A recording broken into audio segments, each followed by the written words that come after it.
Please subscribe our channel for latest update. This news is sponsored by Surya Hospital. मैं doctor कविता त्यागी, consultant cardiologist. मैं ऐसा मानती हूँ कि मरीज़ और उसके फैमिली मेम्बर्स को अगर हार्ट की बीमारियों के बारे में, उसकी ट्रीटमेंट के बारे में और मैनेजमेंट के बारे में बेसिक जानकारी हो तो उनका अपना रोल किसी भी डिजीज़ को मैनेज करने में बेहतर हो सकता है। सबसे पहले मैंने वीडियो में बताया था डिफरेंट टाइप के प्रेजेंटेशंस, चेस्ट पेन के, हार्ट अटैक के, और उनको कितना जल्दी से हमें उनके लिए एक्शन लेना चाहिए। फिर मैंने बताया डिफरेंट टाइप के इन्वेस्टिगेशंस जो हार्ट के मरीज़ के किए जाते हैं, किस इन्वेस्टिगेशंस के क्या लिमिटेशंस हैं और किससे हमें क्या क्या जानकारी मिल सकती है। आज हम बात करेंगे डिफरेंट टाइप के ट्रीटमेंट्स के जो हार्ट के मरीज़ों को के लिए होते हैं। तो सबसे बेसिक बात करते हैं कॉरोनरी एंजियोग्राफी के, जो सभी लोगों को तकरीबन पता है। कॉरोनरी एंजियोग्राफी की जांच हम करते हैं हार्ट की आर्टरीज़ के बारे में जानने के लिए कि हार्ट की आर्टरीज़ में ब्लॉकेजेस हैं या नहीं हैं। अगर ब्लॉकेजेस हैं तो वो कितने सिग्निफिकेंट ब्लॉकेज है और उसको हमें एंजियोप्लास्टी से ठीक करना है या उसको बैलूनिंग से ठीक करना है या उसको दवाई से ठीक करना है या हम उसको बाईपास के लिए उसकी ज़रूरत है। ये कॉरोनरी एंजियोग्राफी हाथ की नस से होती है या तो पैर की नस से होती है, और इसमें कैथेटर को हार्ट की आर्टरीज तक लेके जाते हैं और वहीं पर डाई डाल के एंजियोग्राफी की जाती है। कई बारी एंजियोग्राफी में भी हमें डाउट हो जाता है कि इसको हम खोलें या नहीं खोलें, इसकी एंजियोप्लास्टी करें या नहीं करें। तो उस केस में further investigations cardiac catheterization laboratory में ओटी में अवेलेबल होती हैं। जैसे एक FFR होता है, फ्रैक्शन फ्लो रिजर्व, जिससे हम ये कैसी जांच होती है जो कोरोनरी एंजियोग्राफी की तरह ही की जाती है, और उससे हम जो ब्लॉकेजेस है जिसके बारे में हम डाउटफुल हैं उसकी फंक्शनल सिग्निफिकेंस हम असेस करते हैं।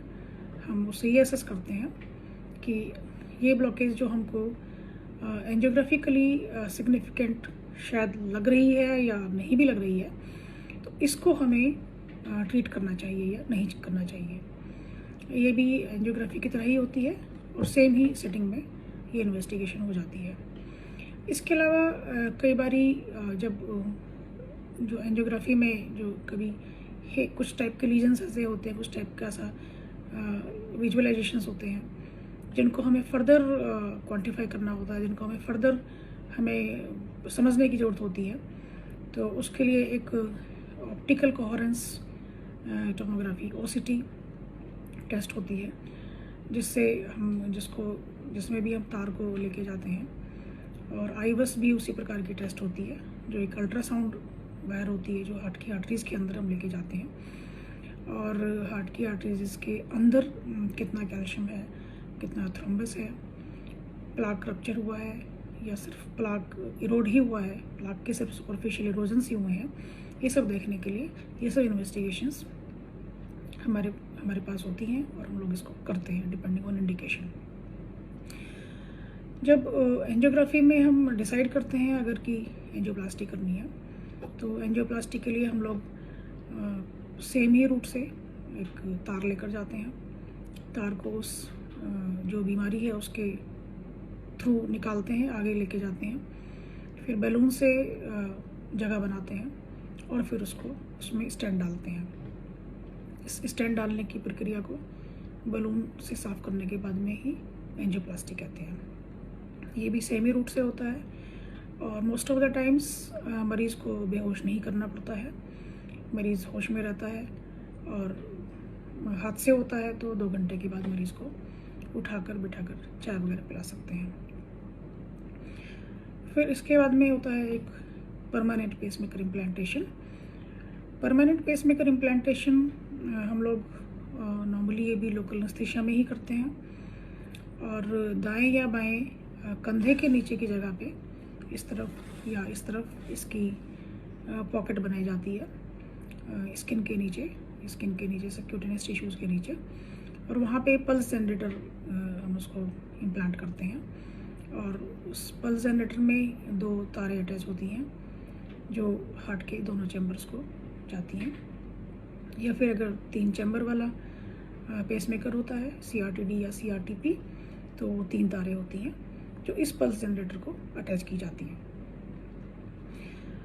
जिन पेशेंट्स को डेंजरस रिदम्स, वेंट्रिकुलर टैकीकार्डिया या वेंट्रिकुलर फिब्रिलेशन के एपिसोड्स हुए हैं, उनको एक सिंगल तार का या डबल तार का स्पेशल पेसमेकर जो शॉक कर सके, पेशेंट को इंटरनल शॉक दे सके, उस रिदम को रिवर्ट करने के लिए वो दिया जाता है, जिसको ICD कहते हैं, इंट्राकार्डिक डिफिब्रिलेटर।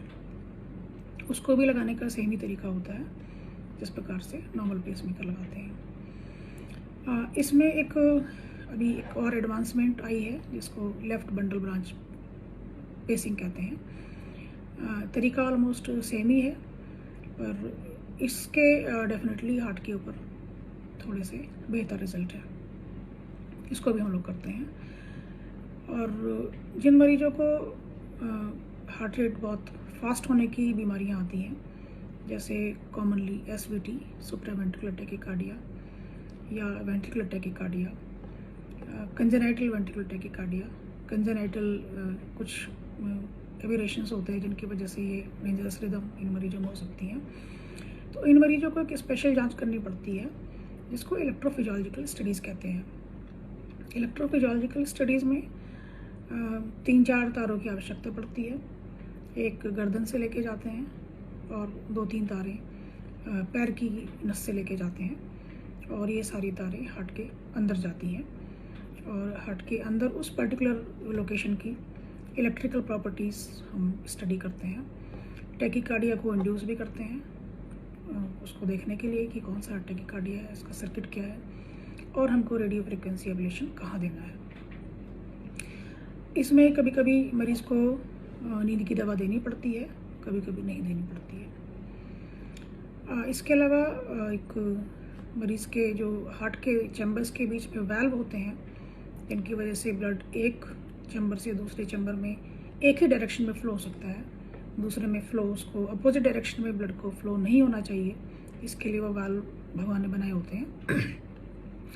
इन वाल्व्स की कुछ बीमारियां होती हैं कई लोगों में, जैसे वाल्व का सिकुड़न हो जाना, वाल्व का छोटा हो जाना, या फिर वाल्व की लीकिंग हो जाना।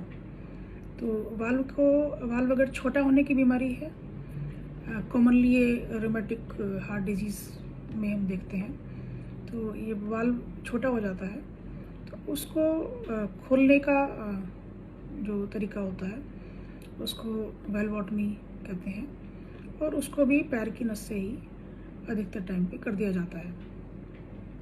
रोमेटिक वाल्व डिजीज़ में, स्पेशली मेटल वाल्व डिजीज़ में, ये प्रोसीजर मरीज़ के लिए 5 साल 10 साल काफ़ी सक्सेसफुल रहता है, जब तक उसको दोबारा से नैरोइंग ना डेवलप हो जाए। जब दोबारा नैरोइंग डेवलप होती है, फिर डिपेंडिंग ऑन वाल्व की कंडीशन कैसी है, ये डिसाइड किया जाता है कि फिर से वाल्वोटमी करेंगे या फिर मरीज़ को सर्जरी के लिए भेजेंगे। अगर ये वाल्व की नैरोइंग बहुत ज़्यादा है या वाल्व लीक हो रहा है, तो उस केस में मरीज़ को वाल्व रिप्लेसमेंट के लिए भेजना पड़ता है, और वो वाल्व सर्जन, कार्डियक सर्जन्स उस वाल्व की जगह पे दूसरा वाल्व लगाते हैं। उसको अगर वो लेफ़्ट के ऊपर वाले चैम्बर्स में है तो उसको मेटल वाल्व रिप्लेसमेंट कहते हैं, और लेफ़्ट के नीचे वाले चैम्बर्स में है, वो नीचे वाले चैम्बर प्लस आयोटा के बीच में है, तो उसको आयोटिक वाल्व रिप्लेसमेंट कहते हैं। अगर तीनों आर्टरीज़ में बहुत ज़्यादा ब्लॉकेजेस हैं जिनको हम एंजियोप्लास्टी नहीं कर सकते हैं, या आर्टरी में डिजीज़ प्रकार से है कि बहुत ज़्यादा लंबे स्टेंट चाहिए, या मरीज़ को डायबिटीज़ है, या मरीज़ की बेसलाइन पंपिंग कम है, तो उस केस में हम प्रेफर करते हैं, साइंटिफिकली इंडिकेटेड होता है कि मरीज़ की बाईपास सर्जरी कराई जाए। इसके अलावा जो हार्ट के बाहर एक झिल्ली होती है जिसको पेरिकार्डियम कहते हैं, उसकी कुछ बीमारियां होती हैं, जैसे उसमें कभी कभी पानी भर जाना। ये पानी भर जाना थायराइड के पेशेंट्स में भी देखने को मिलता है, कनेक्टिव टिश्यू डिसऑर्डर्स के पेशेंट में देखने मिलता है, कैंसर के पेशेंट्स में, और ट्यूबरकुलोसिस के पेशेंट्स में देखने मिलता है हमारी कंट्री में कॉमनली स्पेशली।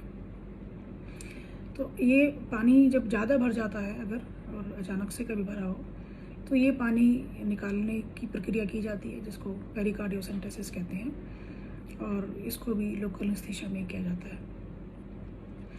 अगर ये पेरिकार्डियम, हार्ट के बाहर की झिल्ली बहुत मोटी हो जाए, थिक हो जाए, कैल्सीफाइड हो जाए, तो वो हार्ट के चैम्बर्स को अप्रोप्रिएट फैलने और सिकुड़ने नहीं देती है, इनफैक्ट।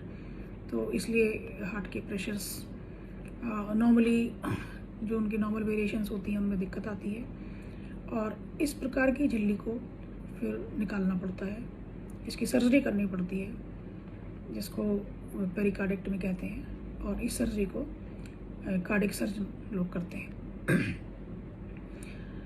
इसके अलावा जो कार्डियक ट्रीटमेंट्स हैं, जो बेसिकली मेडिकल ट्रीटमेंट्स हैं, उनमें खून पतला करने की दवाइयाँ, कोलेस्ट्रॉल की दवाइयाँ, ब्लड प्रेशर की दवाइयाँ, ये कॉमनली होती हैं। इसमें अगर मरीज़ की एंजियोप्लास्टी की जाती है तो उसको खून पतला करने की दवाइयाँ कम से कम 1 साल तक चलती हैं, और ऐसे मरीजों को इवन इफ लिपिड प्रोफाइल उसको लगे कि नॉर्मल रेंज में है, फिर भी उसको कोलेस्ट्रॉल की दवाई दी जाती है प्लाक को स्टेबलाइज रखने के लिए, प्लाक को रेगुलेट रखने के लिए। तो बेसिकली ये सब ये बहुत ही सुपरफिशियल एक मैंने बोला सभी ट्रीटमेंट मोडेलिटीज़ के लिए जो हार्ट के पेशेंट्स के लिए अवेलेबल है और हम लोग करते हैं। इसके अलावा बहुत एडवांसेस कुछ और आए हैं, जैसे सिंगल चैम्बर स्मॉल पेसमेकर, इसको माइक्रा कहते हैं, जो जिसके लिए तारों की आवश्यकता नहीं पड़ती है, उसको सिर्फ हार्ट के चैम्बर में ही इम्प्लांट किया जाता है, वो एक एडवांस है। इसके अलावा एक सबक्यूटेनियस आईसीडी होती है, जिसमें जो आईसीडी जो इंट्राकार्डिक डिफिब्रिलेटर हम तारों के द्वारा लगाते हैं उसको बाहर से लगा सकते हैं, छाती के बाहर पर ही उसको लगाया जाता है। इसके बाद में एक जो जैसा मैंने बोला कि valve replacement, specially aortic valve replacement जो सर्जिकली किया जाता है, तो कुछ सबसेट ऑफ पॉपुलेशन में उस आयोटिक वाल्व का रिप्लेसमेंट हम लोग पैर की नस से भी करते हैं।